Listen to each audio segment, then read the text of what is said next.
그럼 앞으로 주가 상승도 기대해 볼 수 있는 실적이 좋아지기 때문에 주가와 연결될 수 있겠죠. 이 지표들의 방향이 왜 중요하냐면 지표가 이제 개선되기 시작하면 바닥이고 개선되기 시작하면 그때부터 관심을 가져야 되고 지표가 좋아지는 것에 관심을 갖는 건 좋지만 내가 역사적인 추이를 보고 정점을 찍고 하락하기 시작하면 시장에서는 어떤 게 있냐면 하락 업종의 사이클은 항상 업과 다운의 사이클을 짓기 때문에 이제부터는 하락한다라고 하는 것을 보여주는 것이고 이러한 부분들을 판단하는 가장 중요한 것들이 결국은 이러한 지표들이다. 네, 안녕하세요. 저는 이번에 현명한 지표 투자 책을 출간한 고재홍이라고 하고요. 지금 이제 지표상의 서비스를 운영하고 있는 오름데이터 컴퍼니의 이제 대표이기도 합니다. 만나서 반갑습니다. 이번에 그 현명한 지표 투자라는 책을 쓰셨습니다. 네.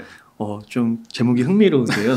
이 책은 어떤 책인가요? 네, 이 책은 기본적으로 이제 업종 지표를 어떻게 봐야 되는 거냐, 그리고 이제 업종 지표를 활용해서 어떻게 기업을 투자할 수 있느냐에 대한 얘기를 하고 있고요. 그 다음에 나아가서 이러한 이제 지표 개선 기업을 활용해서 어떻게 다양하게 투자 방법론으로 활용할 수 있는 것이냐, 그리고 나아가선 시뮬레이션 기반의 수익률도 같이 보여주는 그런 책입니다. 그런데 가장 중요한 것은 물고기에 대한 얘기는 아니고요. 물고기를 잡는 법에 대해서 쓴 책이라고 말씀드릴 수 있습니다. 네. 그러면 책에는 몇 가지 정도 업종이 나와 있는 거예요? 8개 업종에 대해서 전체적으로 정리를 했습니다. 개별 기업과 사례도 같이 이제 소개해 드렸기 때문에 아마 유용하게 보실 수 있을 거라고 생각합니다. 그러면 그 업종 지표가 좋아진다라는 거, 그거를 발견했다면 그때 대장주를 사면 되는 건가요? 그 업종이? 뭐 대장주라는 표현도 적절할 수도 있는데 사실은 그 말씀드리는 건 뭐냐면 그 업종 지표와 기업의 그 실적을 보여주는 지표가 같다는 거예요. 네. 그렇기 때문에 업종 지표가 좋아진다는 것은 그 기업의 실적이 좋아진다는 거니까 같은 맥락으로 우리가 이해할 수 있다는 거죠. 네. 그럼 반도체 이게 삼성전자와 SK하이닉스 주주분들이 요즘 마음고생이 진짜 이만저만이 아닌데 주가도 안 좋은데 업황도 안 좋고 가격도 안 좋고 다 안 좋은 뉴스만 나오더라고요. 네네. 그래서 이 반도체 업황 회복 여부 이런 것들도 좀 지표로 확인을 할 수 있나요? 네, 맞습니다. 우리나라 전체 수출 금액에서 1위 품목이 반도체입니다. 그래서 진짜 우리가 반도체가 호황일 때는 우리나라 수출 금액이 한 25% 정도가 이제 반도체이고요. 대개는 한 20% 내외를 유지하고 있습니다. 그래서 이제 그 중에 또 반도체 중에서 가장 중요한 부분, 그 반도체도 두 가지 종류가 있지 않습니까? 메모리 반도체와 이제 비메모리 반도체로 나눌 수 있는데 메모리 반도체의 수출 비중이 훨씬 높습니다. 그래서 메모리 반도체 수출 금액이 증가하게 되면 반도체 수출 금액이 증가하는 것이고 반도체 수출 금액이 증가하게 되면 우리나라 수출 금액이 증가하게 되는 것이죠. 이런 구조로 가는 것인데 지금은 이제 메모리 반도체가 2달 연속 2022년 지금 9월 현재 2달 연속 마이너스로 돌아서 있는 부분이고 그래서 이번 달에 우리나라 반도체 수출 금액도 마이너스로 돌아선 그런 부분입니다. 그래서 가장 중요한 것은 결국은 이제 메모리 반도체에 대한 얘기인데 이 시장을 이제 바라볼 때는 수요와 공급 관점에서 우리가 볼 수가 있습니다. 일단 공급 관점에서 보면 우리나라 전 세계 글로벌로 보면 메모리 반도체 시장은 삼성전자, SK하이닉스 그리고 마이크론이 과점화된 시장이고요. 그들이 공급을 얼마나 늘리느냐, 다시 말하면 카펙스 투자를 얼마나 많이 하느냐, 적게 하느냐에 따라서 메모리 반도체 가격이 왔다 갔다 합니다. 이것도 하는 좋은 방법이고 또 하나 관점은 수요 관점에서 이 시장을 볼 수가 있어요. 네. 수요 관점은 우리나라의 이제 자꾸 우리나라라고 말씀드리네. 글로벌 기업의 글로벌 IT 기업들의 카펙스 투자가 또 어떻게 되느냐. 이게 또 굉장히 중요한 포인트이거든요. 이것은 제가 장표로 한번 설명을 드리겠습니다. 네. 장표로 한번 보여드릴게요. 이제 보시면 위에 있는 건 뭐냐면 제가 이제 팡이라고 썼고 BAT라고 배트맨이라고 썼는데 뭐냐면 팡이라는 것은 페이스북, 아마존, MS, 구글을 얘기하는 것이고요. 배트맨이라는 것은 중국의 바이두, 알리바바, 텐센트를 얘기하는 거예요. 어쨌든 이제 이런 팡과 배트맨이 글로벌 IT 기업을 선도하는 굉장히 대표적인 기업들이고 이들 기업들의 이제 위에 있는 그림은 뭐냐면 이들 기업들의 카펙스 투자의 그 추이고요. 네. 증감률이고 밑에는 이제 우리나라 반도체 수출 금액의 증감률인데 재미있는 것은 이렇게 팡과 배트맨들의 팡과 배트맨들의 그 투자가 감소할 때 우리나라 수출 금액이 감소하는 경향을 이렇게 보여온다는 겁니다. 그래서 굉장히 재밌는 것은 우리가 이 시장을 볼 때 글로벌 IT 기업들의 카펙스 투자를 보게 되면 앞으로 이제 반도체가 어떻게 될지를 우리가 이해할 수 있는데 문제가 하나 있죠. 네. 이제 우리 같은 개인 투자자 입장에서 직접 우리가 이제 구글이나 아마존을 쫓아다니면서 그 카펙스 투자가 얼마인지를 체크하기가 굉장히 어렵잖아요. 사실은. 어렵기 때문에 이 문제를 해결할 수 있는 좋은 방법이 있습니다. 뭐냐면 바로 이제 대만 IT 기업들의 실적을 보는 거예요. 자, 대만 IT 기업 실적 한번 보여드리겠습니다. 자, 요 세 가지가 있는데요. 자, 메모리 반도체의 중요한 전방 산업은 크게 세 가지입니다. 하나가 이제 서버 시장, 또 하나가 이제 스마트폰 시장, 또 하나가 노트북 PC 시장인데 우리 대만 IT 기업들은 글로벌 IT 기업에 굉장히 중요한 OEM, ODM 또는 다양한 부품들을 생산하는 기업들이 많습니다. 그래서 예를 들어서 서버 시장이라고 하면 대만의 ASPD라는 기업이 있어요. 이 기업에서는 서버에 들어가는 BMC 칩을 거의 전체 시장에서 한 60에서 70% 마켓쉐어를 가지고 공급하거든요. 이 얘기는 뭐겠어요? ASPD라는 이 대만 기업의 실적이 결국은 서버 시장이 어떻게 움직이고 있는가를 보여주는 그런 지표가 되는 것이고요. 그리고 또 하나 이제 대만의 노트북 관련된 기업, OEM, ODM으로 제공하고 있는 퀀타나 컴팔 같은 기업들이 있어요. 이런 기업들은 전체적으로 이 PC와 노트북 시장의 OEM 시장을 꽉 잡고 있기 때문에 그들의 매출액의 추이가 결국은 노트북과 PC 시장의 추이를 보여주는 것이고요.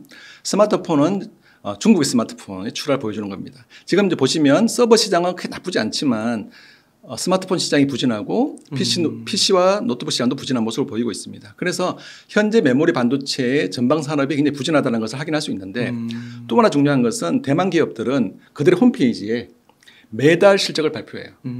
그렇기 때문에 매달 들어가서 그냥 ASPD라는 기업의 홈페이지, 퀀타라는 기업의 홈페이지, 컴팔이라는 기업의 홈페이지에 들어가면 매달 실적을 우리가 추정할 수 있고요. 중국의 스마트폰 수출도 매달 발표가 됩니다. 그럼 그런 지표만 보더라도 앞으로 메모리 반도체가 어떻게 될지를 우리가 예상할 수 있는 그런 상황입니다.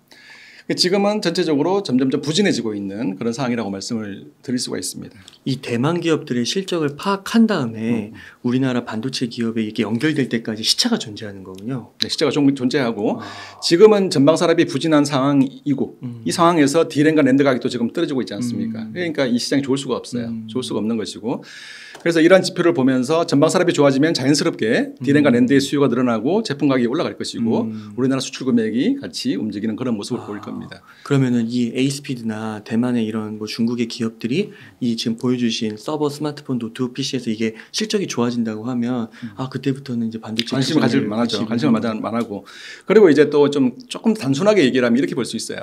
가장 중요한 우리 또 반도체 기업 중에 SK 하이닉스가 있잖아요. 보통 우리가 이제 SK 하이닉스의 밴드를 보면 밴드. 얘가 저점이냐 고점이냐를 네. 우리가 확인할 수 있잖아요. 그러니까 SK 하이닉스의 저점은 이제 한 1.0배, 조금 더 정확하게 얘기하면 한 0.9배 정도가 저점이고 지금이 그 정도 수준이에요. 그 PBR로 보면 0.9배 정도, 한 배에서 0.9배 정도가 저점인데 현재 지금 그 정도 수준에서 움직이고 있는 거거든요. 네. 그러면 이제 사실은 관심을 가질 만하다는 거죠. 하지만 제가 이제 이런 얘기를 하게 되면 항상 그 많은 분들이 이 반등이라는 것을 V자로 생각하시는 경향이 있어요.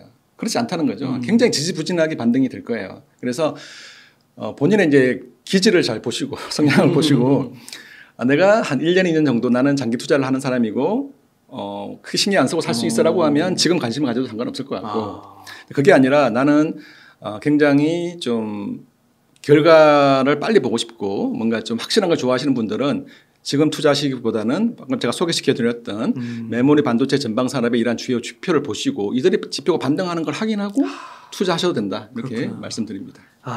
그러니까 그 삼성전자 보면은 2021년 한 2, 3월부터 지금 거의 1년 6개월 이상 하락하고 있는 추세잖아요. 그리고 진짜 지금 보니까 삼성전자는 PBR이 1.1이더라고요. 그러면은 이쯤이면은 이제 역사적 저점에 온 것 같고, 근데 여기서 이제 바로 반등을 기대할 게 아니라 한 1년, 2년 정도 보면 천천히 사모아가는 관점으로 접근해도 충분하다. 좋은 전략입니다. 좋은 전략이고 항상 제가 말씀드리지만 이 저점이라는 것은 갑자기 저점이 아니라 충분히 이유가 있어요. 그러니까 시장의 지표가 나빠지는 것도 있고 또 우리의 공포, 심리가 굉장히 많이 반영되는 시기라는 겁니다. 이럴 때 우리는 과거 데이터를 보고 과거에 어떻게 움직였지 이거를 이제 우리의 교훈으로 삼는 것이 굉장히 중요하다 이렇게 말씀을 드립니다. 그럼 혹시 뭐 그 PBR 어느 정도에 갔을 때 매도를 고려해야 된다 이런 것도 있나요? 그거는 이제 그 기업의 지표 또는 반도체 메모리 반도체의 그 지표를 보고 이제 판단하시면 되는데 그 매도 자체를 그 PBR 밴드를 보고 고점이니까 매도하고 저점이니까 사고 이런 것도 참고는 하겠지만 그거는 전 각자의 선택이라고 생각합니다. 그 관련해서 그거는 이제 만약에 관심이 있으시다면 뭐 삼성전자나 SK 하이닉스의 밴드를 한번 보시고 걔가 역사적인 고점이 언제였는지 저점이 언제였는지를 보는 것은 의미가 있다 이렇게 말씀을 드립니다. 그러면 또 이거 지금 말씀해 주신 내용 서버, 스마트폰, 노트북 PC 이게 영업 실적이 줄기 시작하면 매도를 좀 고려해도 되는 거고. 그것도 좋은 방법이죠. 그것도 방법이죠. 왜냐하면 다 연결된단 말이죠. 네. 전방 산업이 부진하다는 얘기는 결국 반도체, 메모리 반도체 수요가 감소하고 있다는 것이고 수요 감소하면 당연하게 D램과 랜드 가격이 떨어질 것이고요. 그럼 당연하게 우리 SK 하이닉스나 삼성전자 실적이 나빠지겠죠. 이런 흐름이 항상 반복되고 있다 이렇게 말씀드립니다. 그러니까 이게 책에서 이 책 제목이 현명한 지표 투자인데 책에서 이제 그러니까 우리나라 대표 기업들의 그 앞단에서 그러니까 전방 산업이라든지 아니면은 뭐 원재료라든지 아니면 뭐 수출 이런 것들 이러한 것들을 정리해 주신 거군요. 네, 맞습니다. 아, 그렇구나. 그래서 요것만큼은 봐라. 네, 그렇죠. 이렇게 네. 보면 이 산업을 잘 이해할 수 있다는 거예요. 산업을 이해한다는 것은 제가 서두에 말씀드린 것처럼 기업을 이해하는 것과 같습니다. 별개가 아니고. 그러면 우리가 개별 투자를 더 잘할 수 있는 이런 강력한 무기를 하나 얻게 된다 이렇게 말씀드리는 거죠. 그러니까 이런 거 확인하지 않고 그냥 무조건 15만 전자 간다, 20만 그렇죠. 전자 10만 간다. 전자 간다.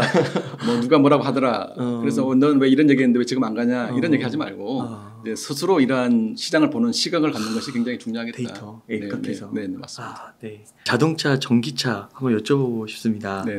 그 많은 분들이 뭐 현대차, 기아차, 2차 전지, 삼총사 이런 등등 많이 투자들 하고 계신데 네. 이런 네. 기업들의 실적을 좀 이해하려면 네, 어떤 거를 좀 보면 좋을지. 네. 일단은 그 완성차부터 한번 얘기를 한번 해보면요. 네. 대표적으로 현대차, 기아가 있지 않습니까? 네. 이런 기업의 실적이 점점 좋아지고 있어요. 좋아지고 있는데 흥미로운 것은 2021년부터 이제 보면 차량용 반도체 쇼티지로 인해서 사실은 현대차나 기아의 그 자동차 판매 수, 그다음에 출하가 감소하고 있거든요. 그럼에도 불구하고 실적이 좋아져요. 네. 그 이유는 뭐냐면 두 가지 이유가 있는데 첫 번째는 RV, 우리가 SUV라고도 얘기하는 RV의 판매 비중이 점점점 늘어나고 있어요. 라인업이 강화되면서 RV 판매가 증가한다는 것은 기업의 ASP, 그러니까 차량 판매 단가가 올라간다는 얘기거든요. 네. 그러니까 당연히 매출이 증가하고 이익이 증가하는 모습을 보이고 있고요. 그 RV가 비싸서 그런 건가요? 그렇죠. 차량 판매가 일단은 비싼 거죠. 비싸고 기본적으로 그런 경쟁력이 있기 때문에. 또 하나는 뭐냐하면 글로벌 출하는 부진하지만 중국과 미국이라는 굉장히 큰 시장이 있지 않습니까? 현대차는 지금 중국 시장에서는 적자가 지속되고 있지만 미국 시장에서는 점점점 점유율을 넓혀가고 있습니다. 네. 그런데 미국 시장 자체는 지금 굉장히 완성차 판매 시장은 좀 부진하거든요. 그러니까 시장이 부진한데 마켓 시ェ어를 늘려가고 있다는 자체가 미국에서 경쟁력을 높여가고 있다 이렇게 말씀드리고 할 수가 있고요. 제가 장표를 하나 보여드리겠습니다. 네. 자, 이 표를 한번 지금부터 장표를 한번 보여드릴 건데요. 이 표는 이제 현대차의 작년 21년 말 기준의 사업 보고서인데요.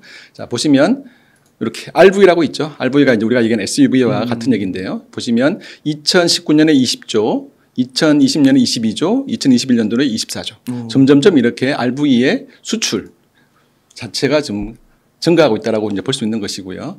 이제 오른쪽에 있는 이 그림은 뭐냐면 현대차의 그 차량 종류별 차종별 이제 판매 추이를 보여주고 있는 것인데 2021년 2분기에 SUV 그러니까 RV의 판매 비율이 47%였는데 이번 2분기는 52%예요. 네. 그리고 여기 나와 있는 GV7080 같은 이 제네시스 모델도 같이 포함하면 55%가 증가, 55%까지 확대되고 있는 것이죠.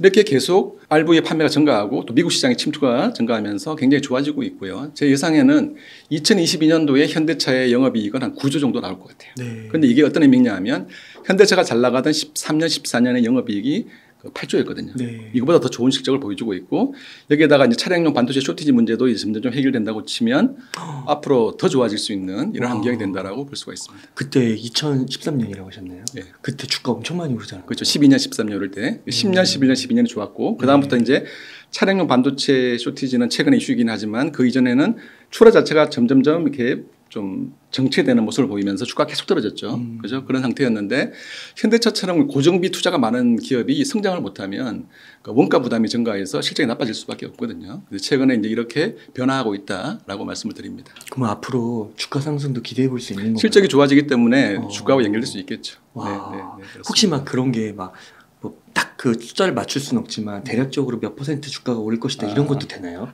그런 말씀은 못 드리겠어요. 시장이 이제 주가가 어떻게 될 거냐의 얘기는 제가 이제 말씀드릴 수 있는 영역은 아닌데 이제 기본적인 철학이 중요하다고 생각해요. 뭐냐면 기본적으로 기업의 이익이 증가하면 이익이 시장에 반영된다. 이 원칙을 가지고 이 시장을 봐야 된다고 생각이 들고요. 지금처럼 시장이 굉장히 어려운 시기에는 이 원칙이 무너지잖아요. 이 원칙이 무너지더라도 이 원칙을 버릴 것이냐? 저는 그렇지 않다고 생각하고 기본적으로 항상 중요한 것은 기업의 실적. 이 실적은 결국 시장에 반영된다. 이 원칙을 가지고 이 시장을 바라볼 필요가 있다라고 생각합니다. 그럼 만약에 그 쇼티지 문제까지도 점점 해결이 된다고 하면 더 큰 이익을 얻고 그렇죠. 주가 맞아요. 상승도 기대할 수 있겠네요. 그렇습니다. 그렇습니다. 그렇고 최근에 이제 현대차 기아 같은 경우에는 쇼티지 쪽이 조금씩 완화되고 있는 모습을 보여요. 글로벌 출하 자체도 7월 달, 8월 달 좋아지는 모습을 보이고 있고요. 현대차보다 기아가 실적이 더 좋습니다. 그리고